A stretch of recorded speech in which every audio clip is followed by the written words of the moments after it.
चौथे और अंतिम चरण का मतदान पूरे देश में, जो कहा जाए कि मध्य प्रदेश के अंदर अंतिम चरण है, लेकिन देश में अभी और चरण बाकी है।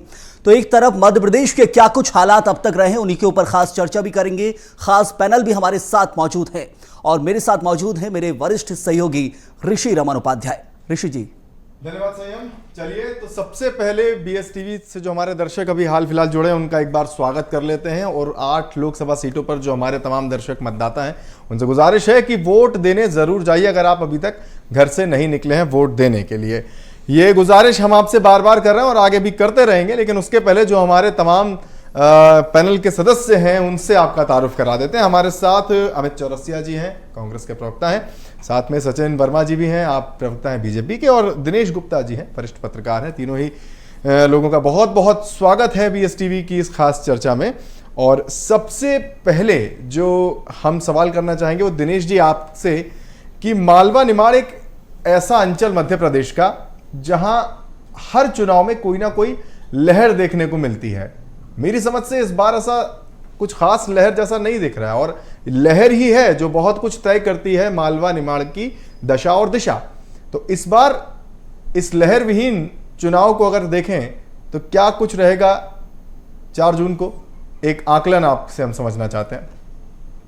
ये नॉर्मल इलेक्शन जैसा होता है, जिसमें ना तो भ्रष्टाचार की बात हो रही है, ना महंगाई की बात हो रही है, और ना कोई ऐसा मुद्दा है जो सर्जिकल स्ट्राइक जैसा होता है जिसमें वोटर को लगता हो कि हमें वन साइडेड इस चीज को सपोर्ट करना। एक जब नॉर्मल इलेक्शन होता है तो वोटर फिर अपने तरीके से प्रतिनिधि जी।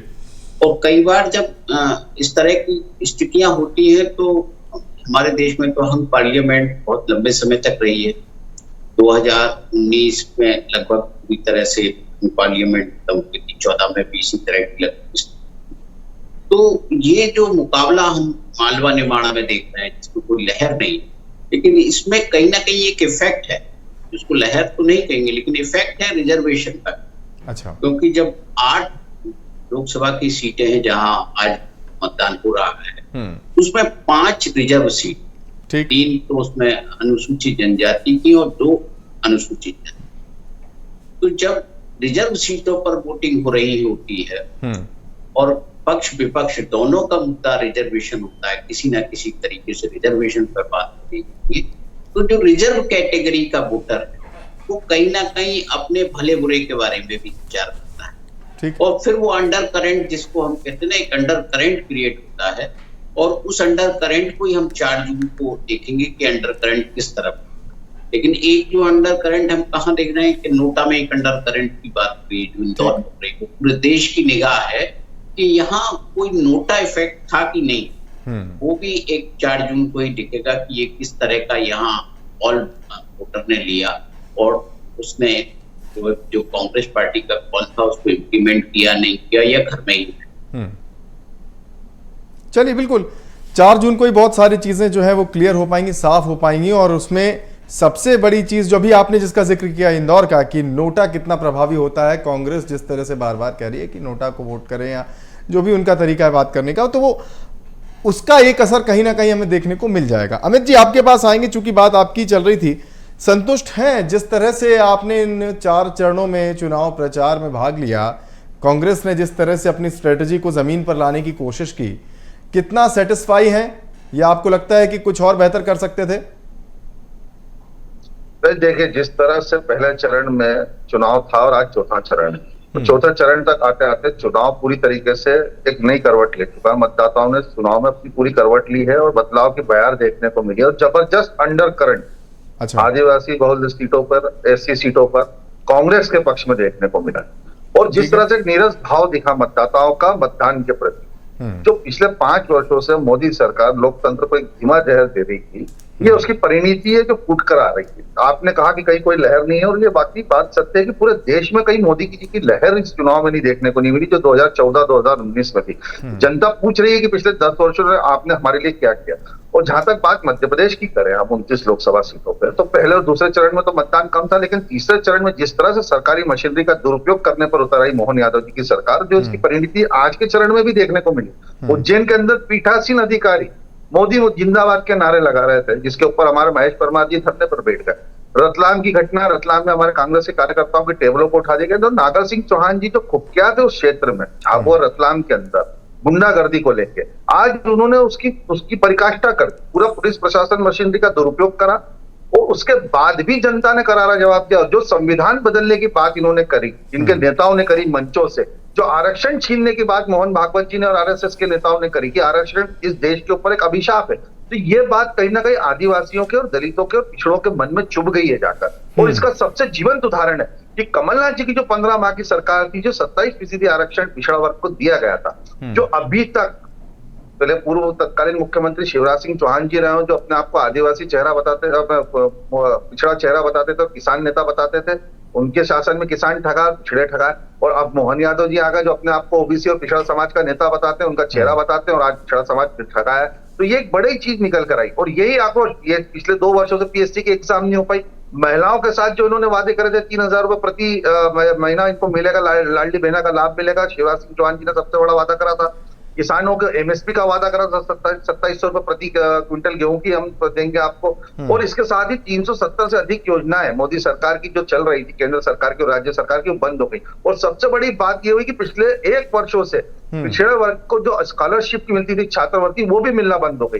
तो एक बड़ा असंतोष शिक्षा को लेकर। अमित जी, हालांकि मेरा सवाल ये था कि जिस तरह की इलेक्शन स्ट्रेटेजी के साथ आप ग्राउंड पर उतरे थे, वो सेटिस्फैक्टरी रही या नहीं रही? आरोप प्रत्यारोप तो अपनी जगह है ही, उनका क्रम तो चलता ही रहेगा। एक बार सचिन जी को इन कर लेते हैं और इन तमाम सारी बातों पर रिएक्शन ले लेते हैं कि वो क्या वाकई ऐसा सोचते हैं, सहमत हैं आपकी बात से या नहीं। सचिन जी, देखिए, हम हमेशा से बोलते आए हैं कि जब कांग्रेस जब सत्ता में होती है तो लूट मचाती है, जब सत्ता के बाहर होती है तो फूट डालने का प्रयास करती है, और जब चुनाव आते हैं तो झूठ बोलती है। तो ये जो लूट फूट और झूठ वाला जो एक जो उसकी बानगी इस चुनाव में देखने को मिल रही है। अब देखिए, कांग्रेस जो है वो आरक्षण पे आ गई है, वो संविधान के बदलाव पर आ गई है, जबकि ऐसे ही कहीं भी किसी भी तरह से कोई ना तो कोई बयानबाजी की गई है और ना ही ऐसा कोई मूव है। अगर कांग्रेस के नेताओं को भली भांति ज्ञान हो तो अगर संविधान में संशोधन करने के लिए 273 जो है सांसदों की, लोकसभा के सांसदों की जरूरत होती है, 123 जो है राज्यसभा के सांसदों की जरूरत होती है, और 50% से अधिक राज्यों में जो है बहुमत की जरूरत पड़ती है। तो आज की स्थिति में भी भाजपा के पास में ये सारी रिक्वायरमेंट हम फुलफिल कर रहे हैं। हमने जीएसटी हम लेके आए हैं, हम 370 का जो है अमेंडमेंट लेके आए हैं। तो संविधान संशोधन की जो एक बातें और जो एक भ्रांति फैलाने की कोशिश की, वो तो कांग्रेस ने ये काम पाप किया है। जब 42वां संशोधन किया गया इंदिरा गांधी के द्वारा, जब आपातकाल इस देश में लगा था, तो उस संशोधन के द्वारा उन्होंने जो संवैधानिक संशोधन की मीमांसा का अधिकार जो सुप्रीम कोर्ट को प्राप्त था, उसको छीन लिया था, और उसको फिर 44वें संशोधन में जनता पार्टी की सरकार ने बहाल किया। तो कांग्रेस ने लोकतंत्र को हमेशा कमजोर करने का प्रयास किया है, संविधान को कमजोर करने का पाप किया है। संविधान की जो मूल भावना थी, जो उसकी आत्मा थी, प्रस्तावनाओं को बदलने का काम किया है। तो कांग्रेस जो है अब भ्रांति फैला रही है, अब आरक्षण की बातों पर भी भ्रांति फैलाने का इसी पॉइंट को लेकर अमित जी के पास वापस लौटना चाहूंगा। अमित जी, मैं जो सवाल मेरा था वो यही इलेक्शन स्ट्रेटजी से रिलेटेड था, और उस पर हम बात करते करते यहां मुद्दों तक आ गए। तो बात वही है कि तमाम सारे मुद्दे आपने गिनाए, उस पर उनका काउंटर भी आया, लेकिन क्या इन मुद्दों को हम पब्लिक से कनेक्ट कर पाए, ये सवाल क्या आपके मन में है या नहीं है, और कर पाए तो कितना? जी ऋषि भाई, क्यों कनेक्ट नहीं होगा? यही विधानसभा चुनाव कैसे हुआ भाई, मैं समझना चाह रहा हूं। हाँ जी, बिल्कुल बताइए। मैं यही कहना चाह रहा हूँ ऋषि भाई कि देश के प्रधानमंत्री जी विधानसभा चुनाव में आते हैं, बुंदेलखंड को 72,000 करोड़ का पैकेज देते हैं, अभी तक मिला क्या? 4 महीने हो गए। लाडली बहना शिवराज सिंह चौहान जी ने कहा था 3,000 रुपए महीना मिलेगा जैसे ही सरकार बनेगी, मिले नहीं मिले। 450 रुपए प्रति गैस सिलेंडर प्रधानमंत्री जी ने मंचों से बात करी थी, कहां गई वो मोदी गारंटी? जुमलों की गारंटी की बारिश। 2700 रुपए प्रति क्विंटल गेहूं खरीदने की बात करी शिवराज सिंह चौहान जी ने, आपने तो उनको दूध में से मक्खी तरीका निकाल के फेंक दिया मोदी जी ने। जो व्यक्ति देश के प्रधानमंत्री जो अपने ही पार्टी के नेताओं से इतना भयभीत हो जाते हैं, विपक्ष की तो बात ही छोड़िए, आप क्यों नहीं आते हैं? एक तरफ अमित शाह कहते हैं कि ये चुनाव राहुल गांधी वर्सेस नरेंद्र मोदी है, तो आइए ना, करिए ओपन बहस।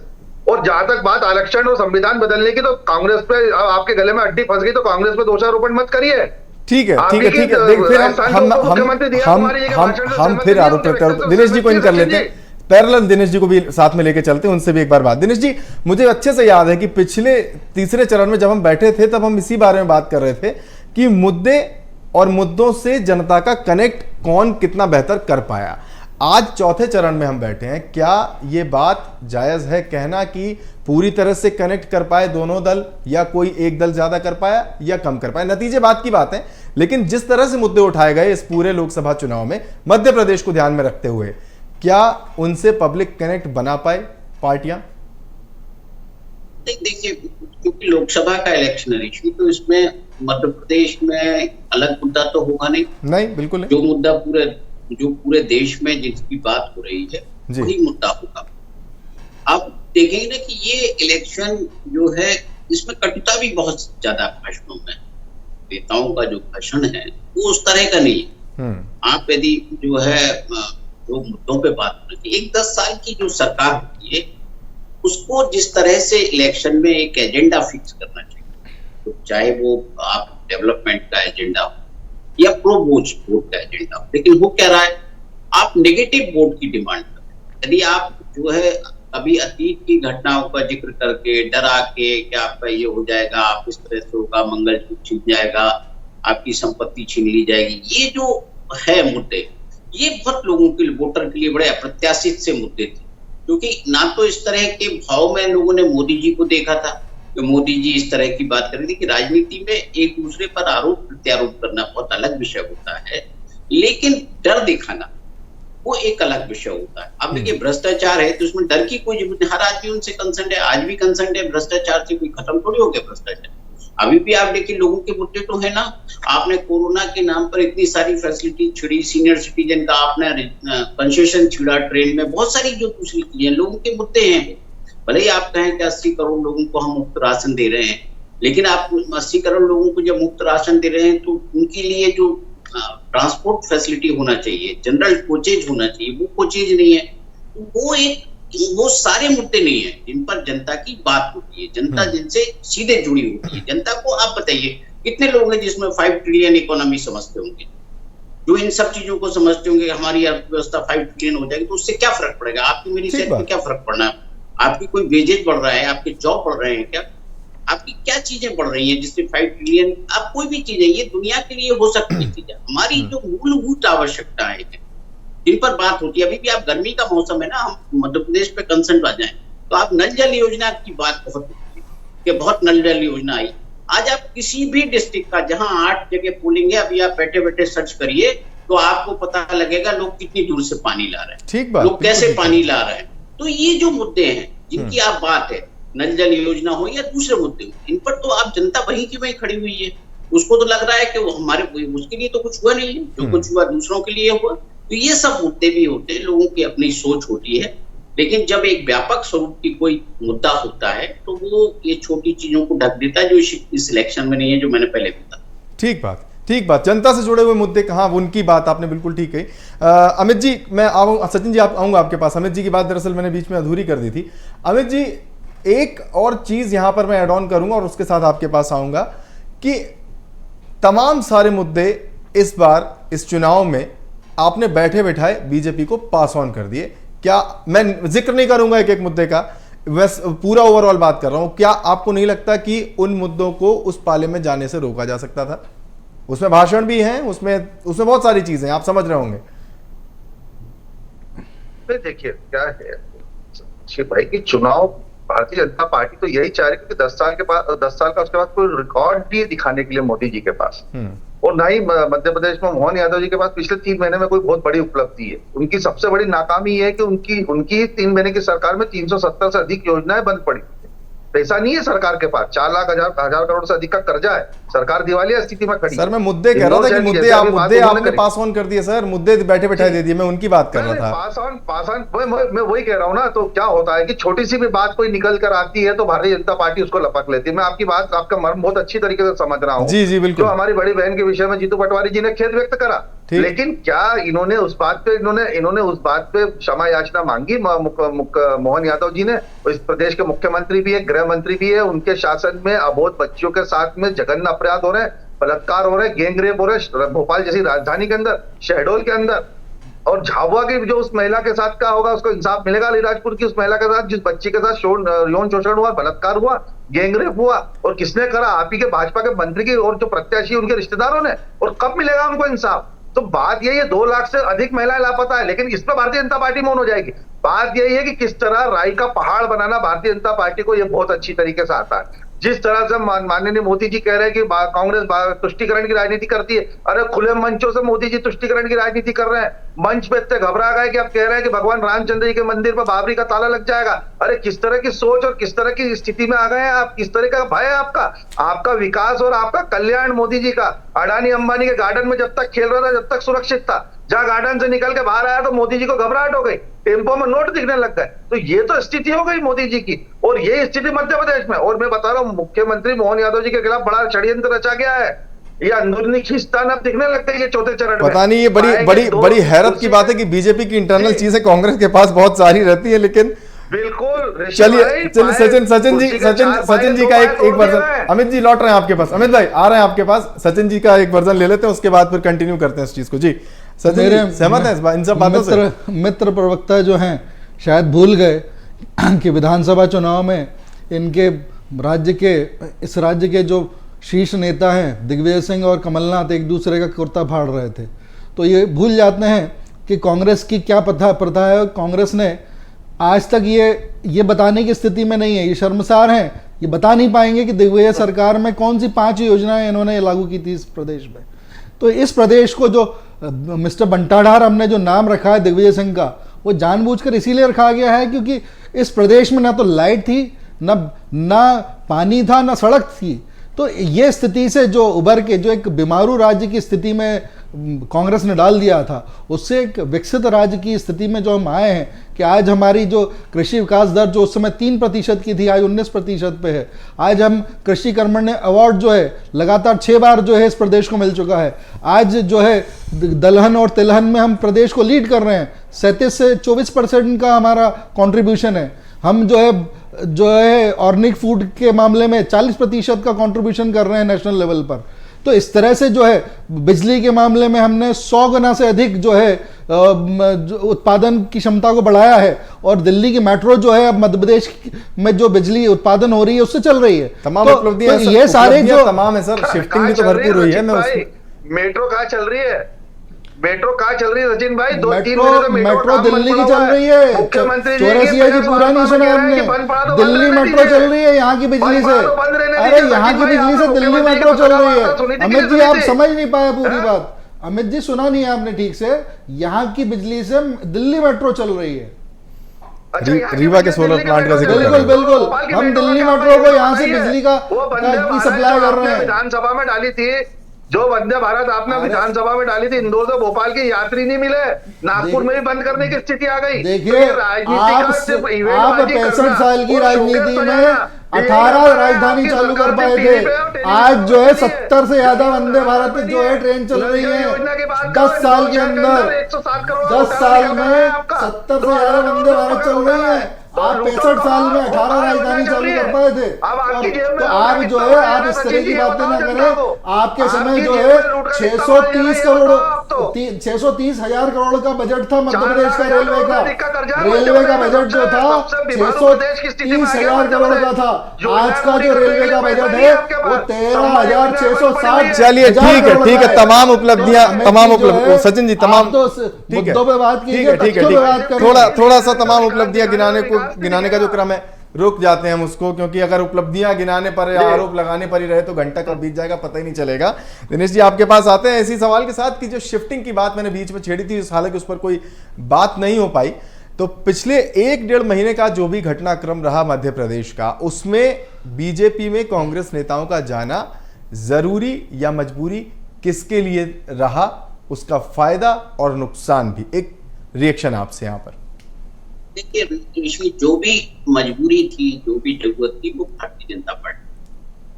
आप पूरे व्यापक तौर पर आप देखेंगे ना कि कांग्रेस पार्टी कोई उस तरह की पार्टी नहीं है जिस तरह की भारतीय जनता पार्टी। क्या जो है कांग्रेस कोई कार्डर बेस्ड पार्टी नहीं है, वो लीडर बेस्ड पार्टी। वहां नेता ही बनता है हर आदमी। आप देखिए ना छोटा सा भी नेता होगा वो अपने विजिटिंग कार्ड पे कांग्रेस नेता लिखेगा, लेकिन भाजपा का नेता कार्यकर्ता ही के भाव से ही काम करे। तो ये जो फर्क है ना, जो कार्यकर्ता को भी तो एक नेता की जरूरत होती है ना, तो अब यह नेता की जरूरत क्यों पड़ रही है आपको? 40% जो वोट विधानसभा चुनाव में मिला कांग्रेस पार्टी, जिसमें भले ही उनकी सीट कम है, सोचिए आप 66 सीट पर यदि 40% वोट है, अरे ये सीटें बढ़ती तो क्या होता? तो जो कहीं ना कहीं ये जो चिंता का विषय था, ये 40% वोट था, क्योंकि इतना आपने किया। मार्च 2020 का जो घटनाक्रम था, कांग्रेस पार्टी के सबसे बड़े चेहरे को, उनके साथ विधायकों को आप तोड़ते हैं, इसके बावजूद कांग्रेस का वोट बैंक कम नहीं होता, तो भारतीय जनता पार्टी की चिंता बड़ी स्वाभाविक। तो उसके लिए आपको तरीका क्या? देखिए, एक मैक्सिमम वोट होता है, कोई भी किसी भी पार्टी का एक मैक्सिमम वोट होता है, एक कमिटेड वोट तो होता है जो आप किसी भी परिस्थिति में, चाहे सकारात्मक हो नकारात्मक हो, उतने लोग तो आपको वोट देते ही हैं।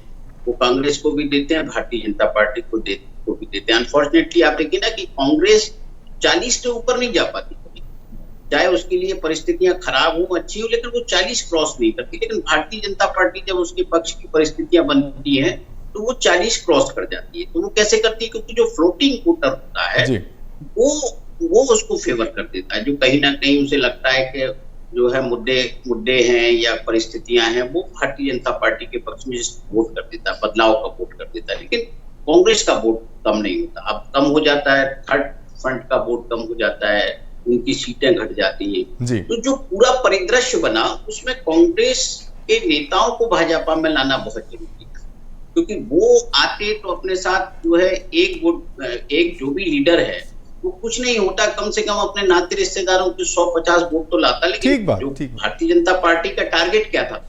हर पोलिंग स्टेशन पर 370 वोट बढ़ाना। तो 370 वोट तो जो है आपको बढ़ाना है, तो क्या करेंगे आप? वोटर तो आपका फिक्स हो गया है, तो आपको कहीं ना कहीं से जो विरोधी पार्टी है उसका वोट कम करना है। तो उसका वोट कम करना है तो उसके लीडर को भी कम कर दीजिए। तो कम से कम वो तो पहली बार अपनी जो है दल बदल का कोई तो इनाम देंगे कि पार्टी में आ गए तो ऐसे ही वोट बढ़ जाएंगे, बढ़ते हैं नहीं बढ़ते, ये अब बात की बात है। तो इसलिए जो मजबूरी है वो भारतीय जनता पार्टी की है। कांग्रेस के पास तो चेहरा भी नहीं था कि जिसके लिए वो ये करे कि उनके कांग्रेस के नेता छोड़ के चले जाए। कांग्रेस में तो ये है कि एक जाता है दूसरे आ जाते हैं, वहां तो कोई खाली स्थान रहता नहीं। अभी भी उन्होंने वो इंदौर में कांति बम को लड़ाई था ना चुनाव, वो छोड़ के चला गया, तो अगली बार यदि फॉर्म भरने का मौका होता तो हो सकता है कोई दूसरा चेहरा आ जाता। तो ये कांग्रेस में चलती रहती है सियासत, ये बाइपोलर स्टेट है ये। यहाँ कांग्रेस होगी या भाजपा होंगे, दो ही दल हैं। जब तक यहाँ तीसरा दल नहीं होगा तब तक कांग्रेस पार्टी जीवित रहेगी। उसकी उत्तर प्रदेश जैसी स्थिति नहीं हो सकती, क्योंकि जो भाजपा के खिलाफ है वो कांग्रेस को देगा, जो कांग्रेस के खिलाफ है वो भाजपा को। अमित जी के पास एक बार फिर लौट लेते हैं। अमित जी, ये शिफ्टिंग वाले विषय पर हम रहे अभी, और इसी पर बात करेंगे, कोशिश करेंगे कि आरोप प्रत्यारोप तक ना जाए। देखिए, पूरी डिबेट का मर्म जो है वो यही कि हम समझने की कोशिश कर रहे हैं कि पिछले पूरे 1-1.5 महीने में या पिछले 5 साल में हुआ क्या और कैसे कैसे चीजें बदली। ये जो शिफ्टिंग हुई हाल फिलहाल 1 महीने 1.5 महीने में, इसको लेकर क्या ये आप जज नहीं कर पाए या पार्टी समझ नहीं पाई? एक चीज। दूसरी चीज इसमें ये कि जो बात अभी दिनेश जी ने कही कि चेहरा शायद नहीं था, और अगर नहीं था तो आपको नहीं लगता कि बड़े चेहरों को मध्य प्रदेश में उतनी मुखरता के साथ उतरना था ताकि जो डैमेज हो रहा था उसे कुछ ना कुछ तो कंट्रोल किया जाता? वो भी शायद आपसे थोड़ी सी चूक तो हुई। यहाँ नहीं, बात विषय क्या है तो शिफ्टिंग के सबसे पहले प्रश्न पर हम बात कर रहे हैं कि कांग्रेस पार्टी में शिफ्टिंग विधानसभा चुनाव के बाद जिस तरह से भारतीय जनता पार्टी ने एक मनोवाक्य में गंदा प्रभाव डालने का प्रयास प्रदेश की जनता पे करा, ये विकल्प नहीं है जनता के पास चुनने का।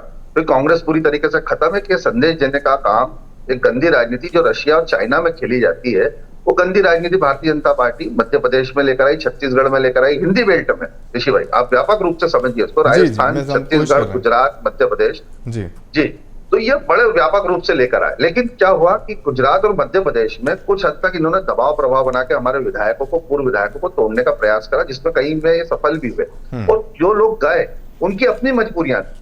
जैसे इंदौर से 2 पूर्व विधायक गए, एक के ऊपर 140 करोड़ का नोटिस जारी कर दिया। एक पूर्व विधायक थे, उनकी कॉलोनियां थी, उनकी कॉलोनियों के ऊपर नोटिस जारी हो गए थे। तो कई जगह से कैसे किस तरह, जैसे निर्मला सेपरेजे गई, उनके पति प्रोफेसर थे तो उनके ऊपर क्या दबाव प्रभाव होना है। तो बहुत सारी चीजें इस तरह के हथकंडे करके प्रभाव दल बदल कराने का प्रयास किया गया। नहीं तो और लेकिन एक डैमेज मैसेज कंट्रोल देने के लिए का प्लान काम भी किया नहीं गया, था क्या? किंतु मैं प्लान बी की भी बात कर रहा बिल्कुल हूँ। नहीं, प्लान बी की मैं उसी पे आ रहा हूँ। ये एक प्रकार से मैसेज देने का काम करा कि जो नेतृत्व परिवर्तन मध्य प्रदेश में राहुल गांधी जी ने करा, जीतू पटवारी एक युवा नेतृत्व के हाथ में प्रदेश की कमान सौंपने का काम करा, तो भाजपा को ये लगा कि अब कांग्रेस मैदान में आके बहुत आक्रामक लड़ाई लड़ने वाली है। जिस तरह से नेता प्रतिपक्ष के रूप में उमंग सिंघा जी का चयन हुआ और वरिष्ठों का साथ हम छोड़ते नहीं है, की तरह मार्गदर्शन मंडल में नहीं भेज देते। कमलनाथ जी, दिग्विजय सिंह जी, अरुण यादव जी सहित तमाम बड़े नेताओं ने अपना समर्थन दिया और उसी की तीन सभाएं हैं कमलनाथ जी की छिंदवाड़ा के बाहर, अमित जी। नहीं वही मैं कह रहा हूँ, सुनने वही मैं कह रहा हूँ, 29 लोकसभा सीटों में जिस तरह से प्रत्याशियों का चयन किया, सामाजिक स्तर पे उनका आप देखिए, जाति का स्तर पे उनको देखिए, हर चीज में कांग्रेस के कैंडिडेट बीजेपी के कैंडिडेटों पे 21 से गिरे। और यही वजह है कि जो 29-0 का अहंकारी लक्ष्य लेके ये लोग चले थे, जो बड़े बड़े बोलते, आज चुनाव बराबरी पे आ गया। अगर ईमानदारी का चुनाव होगा तो मध्य प्रदेश में 12 सीटें जीतेगी कांग्रेस। मैं बता रहा हूँ, बड़ी बात आपने कही कि 12 सीटें यहाँ पर डिबेट चलेगी आपकी। बड़ी बात है 12 सीटें। अगर तो ये मतलब आपका उत्साह जो है वो देखते ही बनता है। सचिन जी, एक आपका थोड़ा सा यहाँ पे जोड़ना चाहेंगे। अमित जी, हाँ सचिन जी कुछ कहना चाह रहे हैं जी। जी जी देखिए, जहां तक दूसरी बात आपने कही चेहरे की, अमित जी सचिन जी की बात सुन लेते हैं।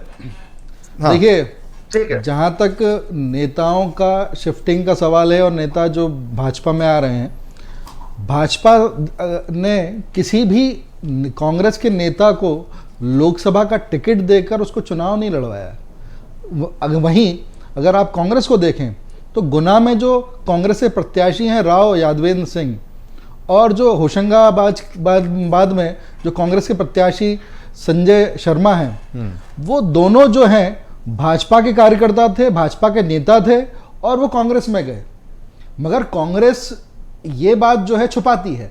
कांग्रेस का दर्द ये है कि उनके लाखों कार्यकर्ता और नेता हमारी पार्टी में आ रहे हैं और वो जिस तरीके से आ रहे हैं, तो जो जीतू पटवारी जी ने कांग्रेस को जो है समतल से रसातल में पहुंचा दिया है। ये पहले ऐसे अध्यक्ष हैं जिनके कार्यकाल में इस तरह का पलायन जो है कांग्रेस में देखा गया है। तो कांग्रेस का दर्द इस तरह का है। हमने किसी को प्रत्याशी नहीं बनाया, किसी कांग्रेस के लीडर को प्रत्याशी नहीं बनाया। कांग्रेस ने 2 लोगों को प्रत्याशी बनाया है। 2 कांग्रेस ने भाजपा के नेताओं को प्रत्याशी बना के चुनाव लड़वाया इसी चुनाव में। तो कांग्रेस जो है 2 मुही बातें कर रही है। जो एक तरफ तो वो बीजेपी के ऊपर आरोप लगाती है और वहीं जो नेता बीजेपी से कांग्रेस में जा रहे हैं उनको उपकृत करने का कार्य कर रही है। तो ये जो है 12 प्लस पे भी आप एक और बात रह गई। 12 प्लस का कह रहे हैं आंकड़ा। 17 कौन सी सीटें हैं वो भी बता दें पहले तो अमित जी, कि जो वो हार रहे हैं तो आप उस पे हार तो स्वीकार कर ही लें। हम तो 29 में से 29 सीटें जीतेंगे। 29 में से 29 आपकी, और आप 17 सीटें बता दें कौन सी हार रहे हैं। अमित जी 12 में से 29 में से 12 आप तो 17 सीटें बता दें अमित जी, तो आज तय हो जाएगा उसका रिजल्ट। आप वहां ईवीएम पे आरोप नहीं लगा पाएंगे। आज आप 17 सीटों का जवाब दे दीजिए कि कौन सी आप हार रहे हैं, जिस पे आप हार स्वीकार कर रहे हो। नहीं तो उस दिन आप ईवीएम का मुद्दा लेके आओगे।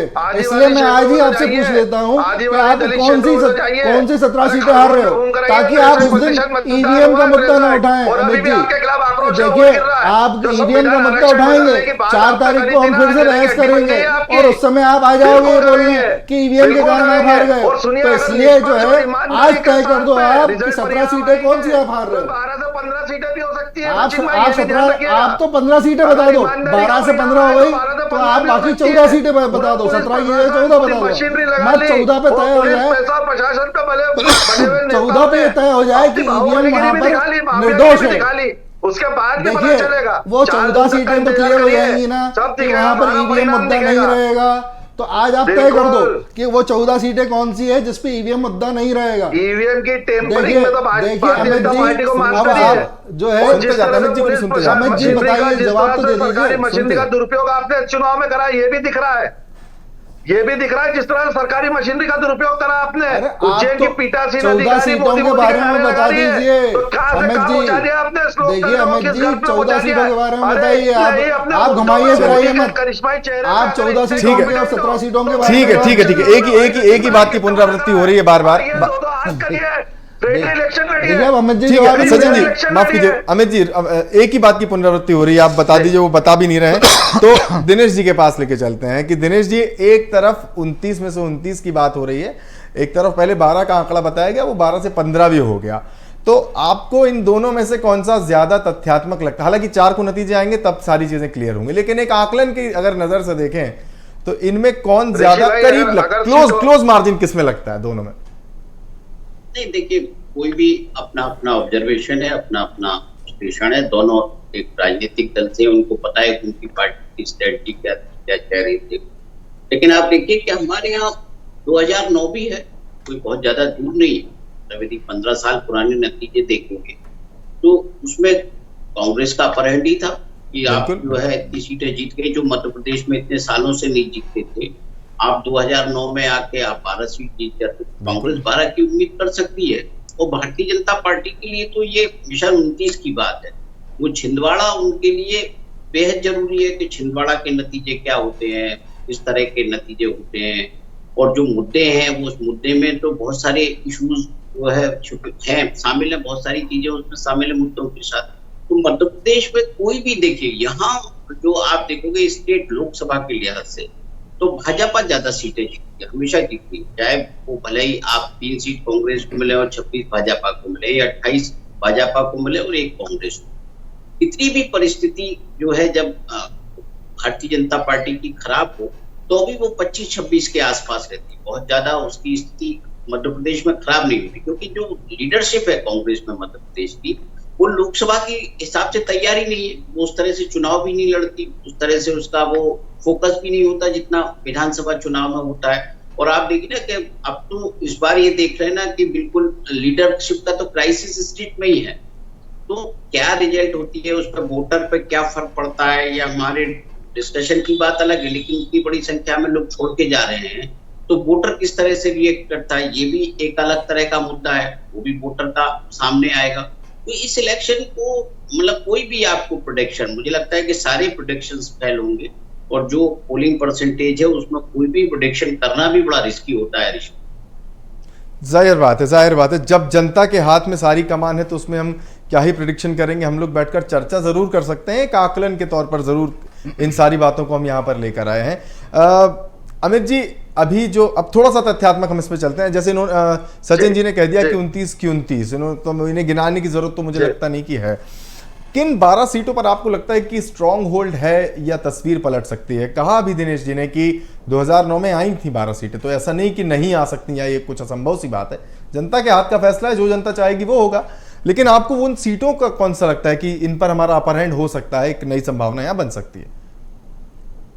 ऋषि भाई, जिस तरह से लोकतंत्र को चोरी किया जा रहा है और लोकतंत्र की मर्यादाओं को तार-तार किया जा रहा है, वो पूरी सरकारी मशीनरी का दुरुपयोग हो रहा है। ऐसे में आप समझते हैं कि मैं आपको बताऊं वो सीटें कौन सी है ताकि उसकी ईवीएम की टेम्परिंग हो जाए। अंदाजे की हम चर्चा ही कर रहे हैं। दिनेश भाई ने एक बहुत बड़े, दिनेश गुप्ता जी एक बहुत ही अच्छे सुलझे हुए पत्रकार हैं, उन्होंने बहुत ही मर्यादित भाषा में उन्होंने एक बड़ा अच्छा संदेश दे दिया कि 2009 में 12 सीटें कांग्रेस जीत कर आई थी। और हम धरातल की बात करते हैं, हम हवा हवाई किले भारतीय जनता पार्टी की तरह, इनके बयानवीर प्रदेश अध्यक्ष बीडी शर्मा जी की तरह नहीं लगाते। हमने कहा कि हम 12 से 15 सीटों को गेन कर रहे हैं, और हमने ये भी आपको कहा कि आदिवासी, दलित और पिछड़ी बहुल्य सीटें, ये चरण, चौथा चरण बहुत महत्वपूर्ण है, और तीसरा चरण गया ये भी बहुत महत्वपूर्ण था। तो आप मैं जो कहना चाह रहा हूं आप समझिए, इंदौर की बात छोड़ दीजिए, बाकी सब दूर सीटें चुनाव फंसा हुआ है, क्योंकि जो हमारे चेहरे हैं लोकसभा के कांग्रेस के प्रत्याशी हैं, भारतीय जनता पार्टी के ऊपर 21 से गिर रहे हैं हर सीट पे। और जो भारतीय जनता पार्टी के लिए गले की हड्डी बन गया उनके ही नेताओं का बयान। राजस्थान की उप मुख्यमंत्री दिव्या कुमारी कह रही है कि संविधान में बदलाव की आवश्यकता है, आरक्षण खत्म करना चाहिए, आरक्षण इस देश के लिए अभिशाप है। तो ये किस हद तक इस दिल के अंदर किस हद तक चुभा है, इसका परिणाम तो 4 जून को पता चलेगा। लेकिन आक्रोश जबरदस्त है भारतीय जनता पार्टी के खिलाफ, अंडरग्राउंड करंट जबरदस्त है। और जिस तरह से राहुल गांधी जी ने खुलेआम डिबेट की है, और आज भारतीय जनता पार्टी के नेता ये कह रहे हैं कि कौन है राहुल गांधी, एक सामान्य सांसद है, तो अमित शाह जी को समझाइए जो मन से कह रहे हैं कि ये चुनाव नरेंद्र मोदी और राहुल गांधी जी के बीच में है। तो आने वाला जनता जो है मध्य प्रदेश की, वो न्याय चाहती है। फैक्चुअल बात, एक फैक्ट यहां पर जोड़कर हम सचिन जी से इसका जवाब लेते हैं। सचिन जी देखिए, अमित जी जो कह रहे हैं, दिनेश सर जो कह रहे हैं, वो तो अब उनकी बात है, लेकिन एक सवाल एक यहां पर आपके लिए भी है कि जिस वोटिंग परसेंटेज को बढ़ाने की बात आप कर रहे थे वो हुआ नहीं वैसा, क्योंकि अगर आप कह रहे हैं कि 370 हर बूथ से ज्यादा होंगे और हमें 400 पार जो भी आपने वादे किए थे, तो वो दावे किए थे, माफ कीजिए, वादे मैं कह रहा हूं, तो उन दावों को पूरा करने के लिए जरूरी था कि वोटिंग परसेंटेज बढ़ता, लेकिन ये तो 2014-19 के मतलब 19 के आसपास भी नहीं पहुंचा, 14 तक लगभग पहुंच रहा है। तो आपको नहीं लगता कि थोड़ा सा एक ये जो 29 का जो दावा है ये कुछ ज्यादा मतलब एक बड़ी बात हो रही है, कुछ सीटों पर आपके लिए कुछ ऊपर नीचे हो सकता है मामला, और अगर ये है बात कितनी पॉजिटिवली आप कह रहे हैं तो उसका रीजन क्या हो सकता है घटते वोटिंग परसेंट को ध्यान में रखते हुए? देखिए ऋषि जी, खेला हो गया पहले तो ये सचिन जी सुन रहे हैं, सचिन जी से सुन लेते हैं। अमित जी हाँ आ रहे हैं आपके पास। ऋषि जी खेला हो गया इनके साथ में। देखिए ऋषि जी, पहली बात तो ये समझना जरूरी है कि जो 370 वोट बढ़ाने का जो लक्ष्य था वो किस तरह से था। देखिए बूथ पे जो मतदाता हैं उनकी जो संख्या है वो जो है तय है, उसमें कहीं कोई इजाफा करने का कोई सवाल पैदा नहीं होता है। ये 370 वोट जो हमने का लक्ष्य जो लिया था, ये वो लोग हैं जो भाजपा के पक्ष में जो है मतदान नहीं करते थे और उनको हमको टर्न आउट करके बीजेपी की तरफ लाना था, ये हमारा लक्ष्य था। तो उस लक्ष्य को हमने हासिल किया है या नहीं किया है ये 4 तारीख को तय होगा। वो जाहिर बात है, वो तभी पता चलेगा जी। तो जो 370 जो वोटों की बात जो कर रही है कांग्रेस बार बार, वो उसका मैंने एक्सप्लेनेशन दिया। दूसरी बात यह है कि जो 400 पार का जो हमने टारगेट लिया है, तो आप देखेंगे कि जब हमने पहले भी लक्ष्य लिया था कि हम जो है हमने 2014 में जो लक्ष्य लिया था, 2019 में हमने उस लक्ष्य को और बढ़ाया और 300 पार का नारा दिया, और इस बार हमने 400 पार का नारा दिया। तो हमने जो 300 पार का नारा दिया था उसको भी हमने अपने लिए ही एक टारगेट फिक्स किया कि हमको अब 300 जो है का टारगेट टच करना है, और अब हमने उस टारगेट को 400 के लगभग जो है लेके हम आ गए हैं। अब हमने जो 2014 में जो लक्ष्य लिया था तो उस समय भी मोदी की लहर थी, और 2019 में जो वोटिंग का परसेंटेज था वो 2014 से 9 से 15% बढ़ा था। अगर आप 2014 के वोटिंग के प्रतिशत को आज के वोटिंग के प्रतिशत के साथ में मैच करेंगे तो लगभग हम वहीं पर खड़े हुए हैं। बिल्कुल है ना। तो आप अगर उसको उस नजरिए से देखेंगे तो मोदी की लहर आज भी इस देश में है, और जब लोकसभा का चुनाव होता है तो प्रधानमंत्री का जो चेहरा होता है वो मुद्दा होता है कि कौन इस देश को प्रधानमंत्री के रूप में नेतृत्व प्रदान करेगा। अमित जी विपक्ष ऐसा कोई चेहरा नहीं बता पाई है, उनके पास में कोई फेस नहीं है, चेहरा नहीं है। अमित जी कह रहे हैं, सचिन जी कुछ कहना चाह रहे थे आप? राहुल गांधी जी इतने बड़े चेहरे हैं, शायद सचिन भाई को दिखते ही नहीं हो, पूरी भारतीय जनता पार्टी को वो नहीं किसने तय किया है? अब मैं इनके लिए क्या कह सकता हूँ? 370 का मेरा मित्र कह रहे थे 300, ये आप थोड़ा तय करेंगे सर। सचिन भाई यही तो समस्या है इस लोकतंत्र को, जो धीमा जहर देके आप सोच रहे हैं कि लोकतंत्र पूरा हाईजैक कि आपने कर लिया, आप ही हर चीज तय करेंगे, तो आप थोड़ा तय करेंगे। ये देश की जनता का करने दीजिए, जिनके लिए चुनाव हो रहा है, यानी तो चुनाव बंद करा दीजिए और मोदी जी को घोषित कर दीजिए प्रधानमंत्री, ठीक है। और ये तो 370 का लक्ष्य भारतीय जनता पार्टी के लिए नहीं था। ऋषि भाई एक वरिष्ठ अधिकारी ने मुझसे कहा और बताया कि अमित भाई ये पूरा सरकारी मशीनरी के लिए लक्ष्य दिया गया था मुख्यमंत्री जी द्वारा कि 370 प्रति बूथ पे हमको वोट चाहिए भारतीय जनता पार्टी के लिए। और जिस तरह से सरकारी मशीनरी का दुरुपयोग करा मुरैना में, भिंड में, ग्वालियर, सागर के अंदर जो दलित समाज के, जाटव समाज के घर चाहिए भारतीय जनता पार्टी को किस मुंह से वोट मांग रही है? आपने कोई शिकायत की है निर्वाचन आयोग में? अमित जी जो आप अनर्गल बातें कर रहे हैं, आपने कोई शिकायत की है इस बात की निर्वाचन आयोग में? तो आप जो है इस तरह की पुड़िया यहाँ छोड़ के ना जाएं। आप चर्चा में आए हैं, पुड़िया छोड़ के ना जाएं। छीन लिया ये तो इंदौर में तो आपने उनसे उनका मतदान का अधिकारी छीन लिया। तो हम तो कह ही रहे हैं कि आप तो पुलिस पैसा और प्रशासन के बल पर बने हुए नेता हो। जिस दिन सत्ता और शासन चले जाएगा ना उस दिन भगदड़ सबसे ज्यादा भारतीय जनता पार्टी में मचेगी। ही नहीं की है तो आप जो बातें कर रहे हैं उसका कोई तथ्य नहीं है। शिकायतों का संज्ञान में ले कौन रहा है? कहाँ है चुनाव? अरे आपने शिकायत की है क्या? आप शिकायत दिखा दो क्या आपने शिकायत की है? आज उज्जैन में कहा था भैया, कहा था सचिन भाई, उज्जैन में कहा था आपके गृह जिले में, वहां तो खेला हो गया। मुख्यमंत्री जी की कुर्सी के 4 टांग होती है, 2 टांग तोड़ दिए। जो मुख्यमंत्री की चेयर रेस के सबसे बड़े दावेदार है उन्होंने ही तो खेला, तो उज्जैन में हो गया आपके साथ में। और 4 जून को पता चलेगा वो। देखिए आप इस तरह के बड़े बड़े हवाई दावे करने के लिए 4 जून तक आपको स्वतंत्रता है। ये दिख रहा है जिस तरह से भारतीय जनता पार्टी की दावों का अंत नहीं है सर। अमित जी सचिन जी, मैं 1 मिनट यहाँ दोनों को रोककर दिनेश जी के पास चलना चाहूंगा। अमित जी ने गुना नहीं छोड़ा, क्यों नहीं छोड़ा? प्रहलाद पटेल दिखे कहीं? कैलाश विजयवर्गीय दिखे? क्या करा उन्होंने इंदौर में? चलिए आप तो अमित जीत जी, रहे थे ना साहब। अमित जी दिनेश जी का रुख कर लेते हैं, इंदौर में बहुत देर से वो वेट कर रहे हैं चोरी हमारा। करने की शर्म आना चाहिए आपको इस अरे घटना पे। अरे सर इतना आरोप लोकतंत्र प्रत्यारोपों के अच्छी साथ करोगे, आरोप किसकी हत्या प्रत्यारोपों के करोगे, कितना साथ सर शर्मसार आगे करोगे बढ़ते हैं सर। लोकतंत्र को। आप सुनिए तो मेरी बात, ऋषि जी। बोल रहा हूँ सर मैं, सचिन जी। सचिन जी जी, की आवाज जी। नहीं, मेरी आवाज है। दिनेश जी के पास अच्छा, चल लेते हैं, दिनेश जी। जी से बात कर लेते हैं थोड़ा सा, वो काफी देर से हमारा इंतजार कर रहे हैं, उनको भी इन करना जरूरी है। सॉरी दिनेश जी, मैं क्षमा नहीं सर, चाहता सर कोई बात। जी। दिनेश जी ये जो अभी हम इस वक्त पूरा सिनेरियो देख रहे हैं कि एक तरफ आरोप प्रत्यारोप हैं, दावे भी किए जाते हैं। 2014 मुझे याद आता है जब एक कैप्शन बड़ा चला था बीजेपी की ओर से, माफ कीजिए, हाँ बीजेपी की ओर से, कि बहुत हुई महंगाई की मार अब की बार, जो भी था। तो ये पूरा एक तरह से महंगाई का ही मुद्दा लूँ अब मैं, महंगाई के एक छोटे से मुद्दे की बात, उदाहरण के लिए मान लीजिए बात कर रहा हूँ कि महंगाई का मुद्दा है, उसे इतनी मुखरता से उठाना कि वो पूरे देश भर में एक करंट बनकर उभर जाता है। यहां कांग्रेस के पास भी एक ये मुद्दा था, बाकी मुद्दों को छोड़ दें, सिर्फ इस मुद्दे की बात कर लें कि ये मुद्दा भी था।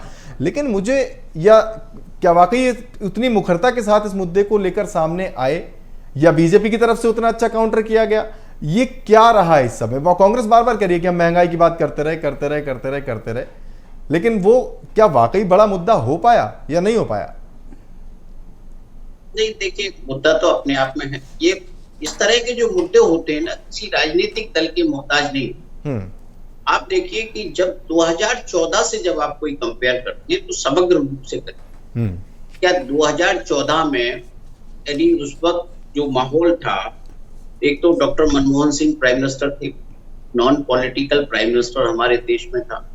यदि मोदी जी जैसा कोई पॉलिटिकल प्राइम मिनिस्टर होता तो क्या वो महंगाई के मुद्दे को सड़क पर आने देता, इसकी चर्चा होने देता क्या? जैसे आज चर्चा नहीं होती महंगाई पर, आज किस पर बात होती है?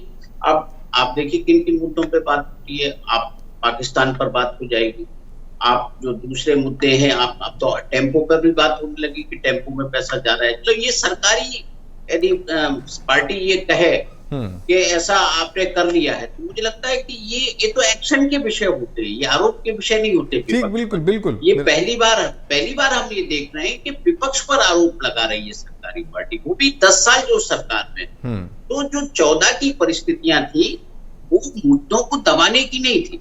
यदि अरविंद केजरीवाल धरना प्रदर्शन कर रहे थे तो उन्हें कांग्रेस सरकार ने कोई ऐसा नहीं किया कि आप जो है आप पर कार्रवाई की और जेल में डाल दिया।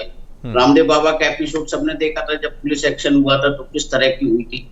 लेकिन फिर भी लोगों का एक माहौल था, लोगों को लग रहा था कि हाँ 2GB का स्कैम हुआ, लोगों को लग रहा था कि कोल का स्कैम हुआ, क्योंकि एक नैरेटिव तैयार हो गया था उस स्कैम का। तो नैरेटिव तैयार होने से रोकने के लिए आपके पास क्या है? आप किस तरह का डाइवर्ट करते हैं इशू। तो ये जो डाइवर्ट करने का इशू है, चाहे 2019 में सर्जिकल स्ट्राइक आया हो या अभी भी आप देखो ना, तरह तरह की बातें हो रही हैं, हर पेज में एक नई बात हो जाती है, मंगलसूत्र आ जाता है, कई तरह की चीजें आ जाती है। तो जो मुद्दा है, आप देखिए बड़ा इंटरेस्टिंग है। यदि आप कुछ नहीं करिए, दोनों लीडर्स की जो दोनों प्रमुख पार्टियां, इनके नेताओं का बॉडी लैंग्वेज देखिए बात करने का।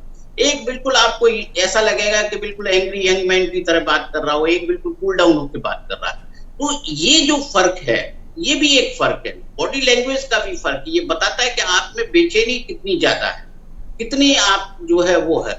और दूसरी तरफ आप देखते हैं कि कूल टेम्परामेंट से बात हो रही है, कोई आरोप प्रत्यारोप नहीं हो रहे हैं, आप जो कह रहे हैं उसका भी जवाब मिल रहा है।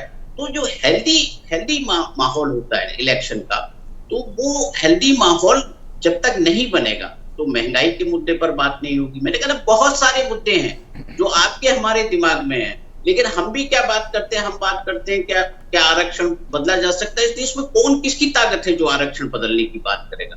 और ये तो बिहार के चुनाव में दिख चुका, जो जब विधानसभा का चुनाव था तो जब एक बयान कितना नुकसान कर सकता है। तो क्या आपको लगता है कि इस बार लोगों में अंडर करंट या आरक्षण की बात नहीं होगी?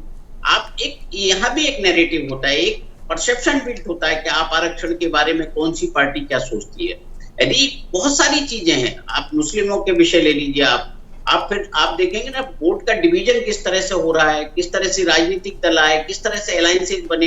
केवल एक मुद्दे पर हम ये नहीं कह सकते कि पूरे देश का चुनाव है, अलग अलग मुद्दों पर है और हर नहीं नहीं व्यक्ति मैं अपने हिसाब से बिल्कुल उसे जो बिल्कुल आप बेहतर लगता बिल्कुल है आप वो ठीक कह रहे हैं। महंगाई का विषय लाने का कारण ये था कि अब से ठीक 2-3 मिनट पहले जिस तरह से अमित जी वो तमाम आरोप लगा रहे थे और सचिन जी उनका जवाब दे रहे थे कि आपने शिकायत की क्या, और तो मुद्दा मेरा सवाल पूछने का कारण जो था वो यही था कि आपके पास अगर मुद्दा है तो उससे कैश आप किस तरह से कर रहे हैं, जैसे पहले 2014 में कभी किया गया था उतना मुखर तरीके से आप कर पाए या नहीं कर पाए, ये सवाल लेकर मैं गया था अमित जी के पास। एक बार फिर आ जाता हूं अमित जी, आपके पास मुद्दे बहुत सारे थे, आप इस बात से इनकार नहीं कर सकते, मुद्दे तो आपके पास थे और उन्हें कैश भी कराया जा सकता था, लेकिन कुछ कमी थोड़ी सी, मैं बार बार इसी बात को दोहरा रहा हूं कि कुछ कमी थोड़ी सी रह गई, वो कमी का आपने आकलन किया या नहीं किया, या आपको लगता है कि नहीं इसकी जरूरत नहीं है?